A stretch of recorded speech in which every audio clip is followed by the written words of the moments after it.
Thank you for that. Thank you. And hi, everyone. Thank you for joining us today. I hope you're all doing well. I'll share a little bit more about what brings me to be leading this workshop. So, as Nikesh mentioned, I'm a Churchill Fellow from 2017. My fellowship took me to the USA and Colombia, where I was exploring what businesses can learn from charities and how that can help them improve what they do. I love hearing about the diversity of things that people are studying on their fellowships. So do feel free to introduce yourselves in the chat and share what your fellowship's focused on and where you're going if you'd like to. So as well as being a Churchill Fellow, I'm also a trained coach, and I work mainly as a leadership coach with professionals in the social impact space.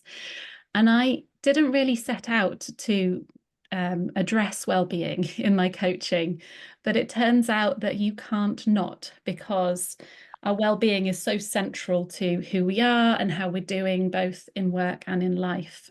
So noticing that, I've done further training in becoming a mental health first aider and studying happiness, essentially well-being, and what are the building blocks and what are some of the tools and practices that can support our well-being.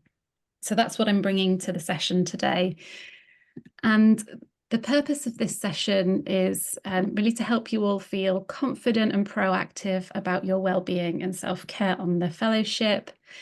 We're going to take the opportunity for you each to create your own self-care plan to help you stay well through the fellowship. So sort of an invitation to pause from the day-to-day and think about what might come up in relation to your well-being and self-care on your fellowship, and what would you like to make sure that you have in place now so that you can take care of yourselves as best possible. So what we'll do is I'm going to invite you all to participate. We're going to use Menti to do that, but I would also love to invite you to share in the chat throughout this session. We've all got different expertise on self-care and well-being because you are all the experts on what's best for you. So I'm really keen to hear what comes up for you as I share as well. So please do add any points that come to your minds in the chat. But we'll be talking about what are the potential risks to your well-being on the fellowship? What might come up that could be challenging? How can you spot if something's coming up and you might want to pay a bit more attention to your self-care? And what are some of the good practices that you want to have in place now and that you know you can turn to if you need them?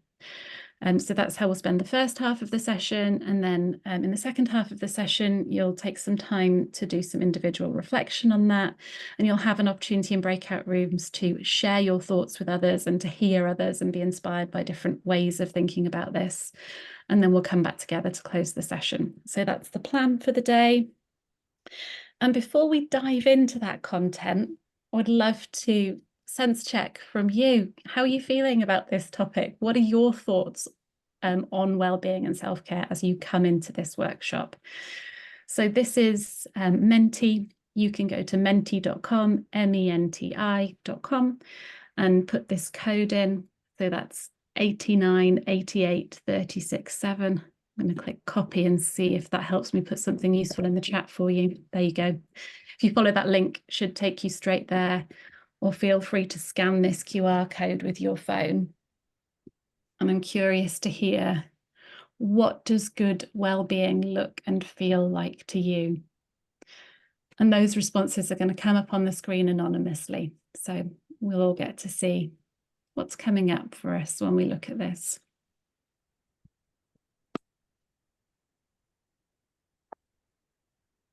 I'll give you a minute to get there. If anyone's having difficulty, please give me a wave or post in the chat.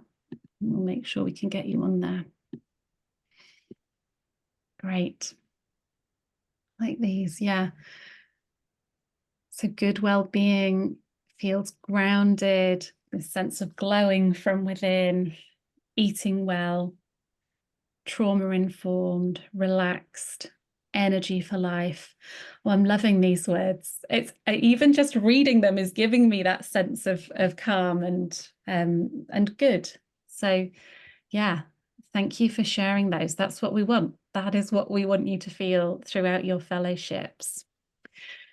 So moving on from that, curious to hear, how confident are you feeling right now, looking to the year ahead and the different components of your fellowship? So you're preparing for your travels, while you're traveling, when you come back and you're putting it all together. How confident do you feel that you'll stay feeling well throughout that? And there's no right or wrong answers here. And I also recognize that you might feel one way about it today and a different way about it tomorrow. Helpful just to get a sense. So it's hovering around a 6, somewhere between 6 and 7 out of 10. So there's some things that are feeling good, and then there's room for improvement there. Let's build on that. What gives you confidence that you will stay well through your fellowship? This might be things that you already have in place, things that you know about your fellowship. What is adding to that sense of, I know I'm going to stay well during my fellowship?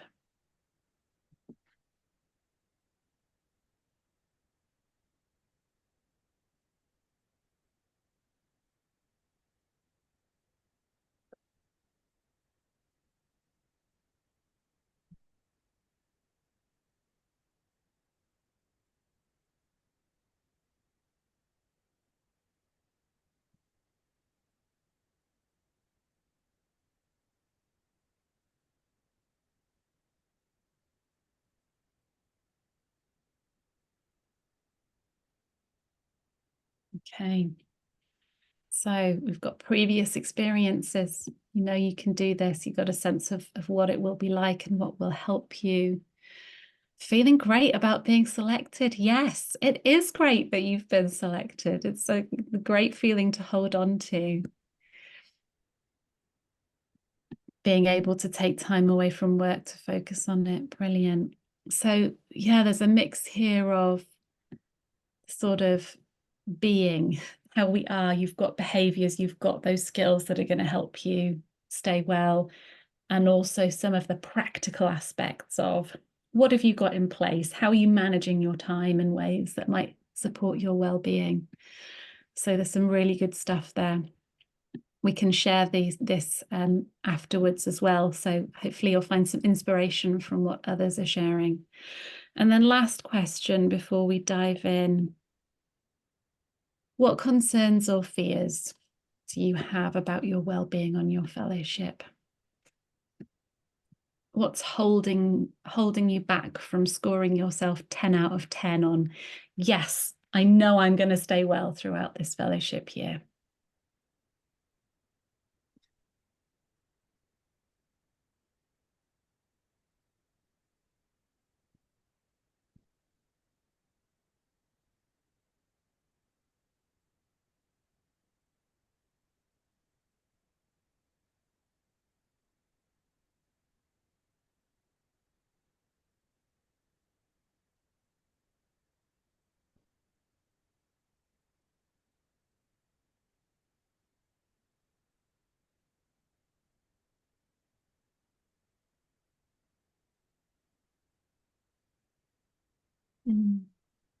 Thank you for sharing these. Definitely going to look at some of these today. And I'm getting a sense that these fellowships and your circumstances are all very personal. It's very individual. So the things that might come up for each of us will be a bit different. So there's the feelings that you're experiencing about doing your fellowship, things around how it's going to feel to be away from your family, the subject matter of your fellowships, time, like time and energy, and how are you actually going to make this work? Loneliness. Yeah. Okay. Thank you for sharing those. It's good to get a sense of where you are, and hopefully some of the things we talk through today are going to address some of these points for you. Although I want to acknowledge that this is not necessarily a fully comprehensive, here you go, here's a model, go away and do it and everything will be great. It's really more of an invitation for you to think for yourselves, what could be helpful for me. And also just to highlight that we're thinking mainly about mental well-being today? How can we take care of our mental well-being? I want to acknowledge that some of you might have more physical health concerns that are coming up for you, and we won't talk about those today, but I'll share at the end who to get in touch with if you've got further questions. So thank you very much for sharing your thoughts on those points. And you've already touched on a lot of these in what you shared, but I wanted to, just share a few of the things that might come up, that might challenge your well-being through the fellowship. And this is not to create a worry list, to add lots of things for you to think about. It's more about acknowledging, you know what, there's going to be challenges that come up this year. And there is research that shows that if we think through what could go wrong, what might be difficult, if we can think through and be prepared for that in advance, we are much better equipped to cope for it. So this is part of building your resilience for your fellowship. So some of the risks, and I saw these in what you shared as well. Perhaps you might overwork. I know when I did my fellowship, I was working full time. This was on top of my day job. I'm sure that's the case for some of you as well. And alongside family commitments, other commitments, there's just a risk of doing too much and losing that sense of balance between time that is spent on work related or research related topics and time that is not necessarily being spent on things that bring us that sense of well-being. There might be an element of stress with that as well. I've got so much to do. How am I ever going to do it? I'm imagining that many of you were chosen as fellows because you're very diligent people and you want this fellowship to be excellent. You want to make the absolute best of this opportunity that has been given to you. And so it's really easy to put a bit of pressure on ourselves there. Let's watch out for that.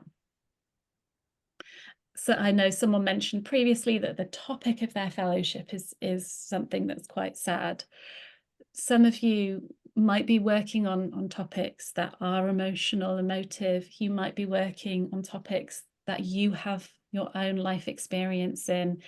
That could bring up different emotions for you. That might even trigger some past traumas. So those are things that we want to look out for so that you feel ready to handle them if they do come up. Culture shock might be a challenge. If you're going to a country where things feel so different from the UK, that it can be really jarring experience, especially if you're trying to work on this project. You're not just there to have a good time. And even reverse culture shock. If you go away and you see all these amazing things happening somewhere else and you come back to the UK and it's back to reality. So that might be something we look out for. And this could all add up to feelings of being exhausted, feeling really lonely, and potentially burning out.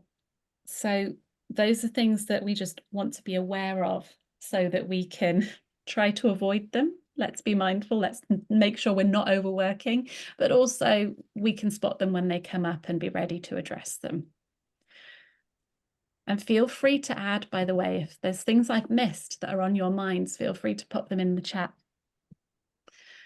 So how can we know if this is happening? What are the signs going to be that your well-being is not where you would like it to be, and you might want to pay some more attention to your self-care? Again, these will be different for all of us, so feel free to share them in the chat. But here are a few sort of classic and well-recognized signs that our well-being isn't as good as it should be. Maybe you'll be tired. Sleep is such a big factor, sleep and rest of being well. So if you're feeling tired, if you're noticing you have a low mood, or you're irritable, maybe you're snapping at people, if you're lacking motivation, if you're feeling low about your fellowship or other things that you're doing, you are doubting yourself, feeling low in confidence. Perhaps you're feeling quite emotional, maybe you're tearful or angry, you're noticing that you're detaching yourself from others or feeling detached, or you're seeing your bad habits slip in. So you're not exercising in the way that you might normally, you are eating unhealthily, you're doing all the things that you know are not good for yourself. Or perhaps you've got this sense of escapism and you're starting to think, oh, wouldn't life be so much better if I didn't have to go to work? Or wouldn't it be amazing if I could just go on a holiday and escape all of this? That's a sign that things aren't great in our day-to-day, and that might be something we want to look at. Curious to know if there's any others that are coming up for you too. So those are things that might come up, might get in the way of us feeling well, that we want to be prepared for. And those are some of the signs that we want to look out for. Before we get to any of those, we want to have in place a plan to know that we're gonna start from now taking care of our well-being so that we can maintain it throughout our fellowship. So I wanted to share a model with you to think about what might good self-care look like for you.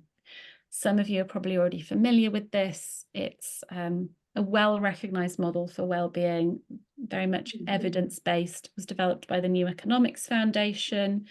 It's something that the NHS has adopted and encourages people to pursue. So as a basic principle, if you're doing a little bit of each of these things, that's giving you some really solid foundations for maintaining your well-being. So what might that look like on your fellowship? The first one we've got is connect. And if you're going to be away from home, obviously you might want to think about, how do I stay connected with my family and friends back home? Potentially, how do I, thinking about that sense of loneliness, how could this project be less lonely? What might you involve colleagues with, whether that is bringing them into conversations or simply sharing your progress to make this a shared experience and not such a solitary one? Who can you ask for help? Who might help and support you? Who are your champions in your fellowship? Something that I did during my travels, which I really, really appreciated, was very lucky to find myself in Boston, in the US, at the same time as another fellow who was funded in the same category as me, and we managed to meet up for an evening.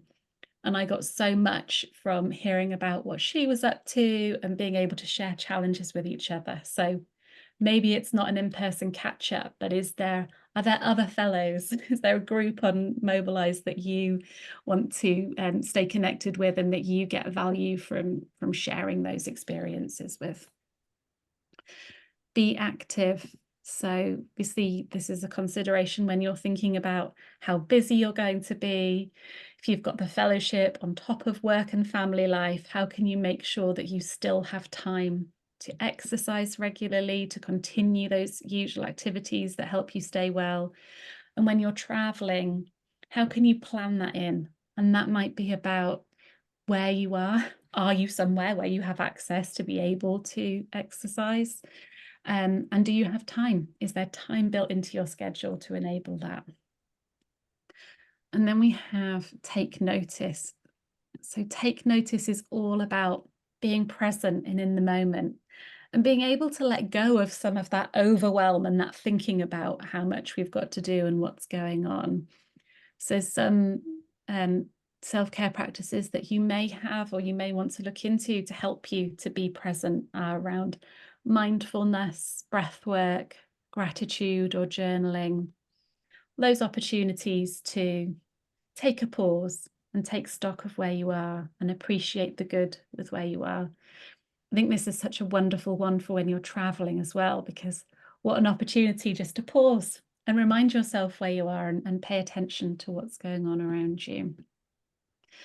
And then these last two, keep learning and giving. I feel like these are so inherently built into a fellowship. So this is almost not so much about doing anything more, but perhaps just reminding yourself and thinking, okay, what am I learning from my fellowship? Being intentional about the learning you want to take away for yourself and how you can grow through your fellowship.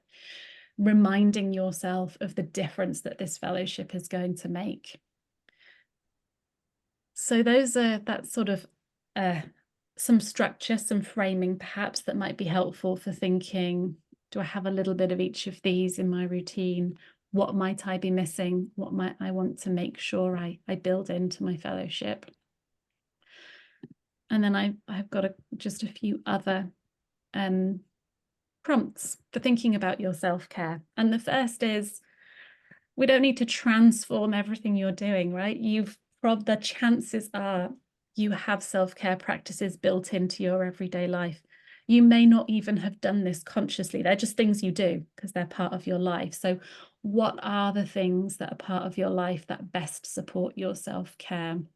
And how can you make sure that you continue to do those or incorporate them into your fellowship?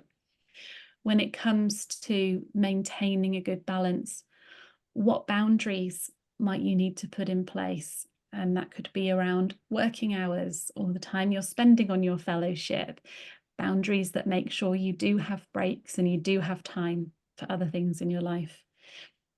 Who is in your support network? Who can help you? Who can help you either with your fellowship or who can help you with your self-care throughout your fellowship? Who might hold you accountable to maintaining those boundaries, for example? So those are things to think about through the whole fellowship. And then thinking about your travels in particular, some things you might want to think about is, what kind of accommodation are you staying in? Do you know that you need to be in a really quiet, safe part of town? Do you need to stay somewhere that you can walk in the streets around so that you're getting that exercise?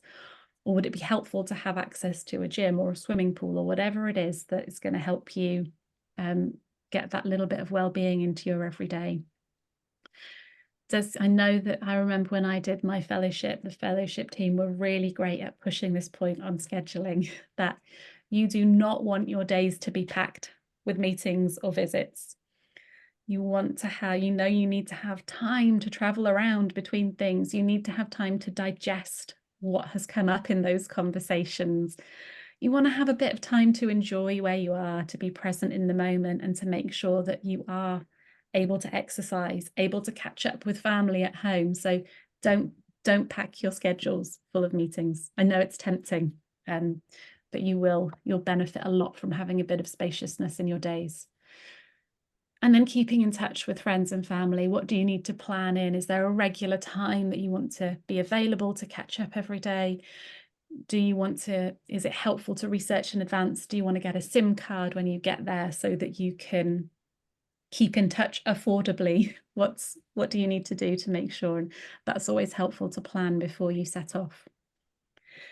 So those are my prompts, the model and some fellowship specific considerations. But as I said, this is all very personal. It's really going to depend on you and your fellowship. So what I'm going to do next is give you some quiet time. I'll put some music on and I'm gonna say, let's take 10 minutes.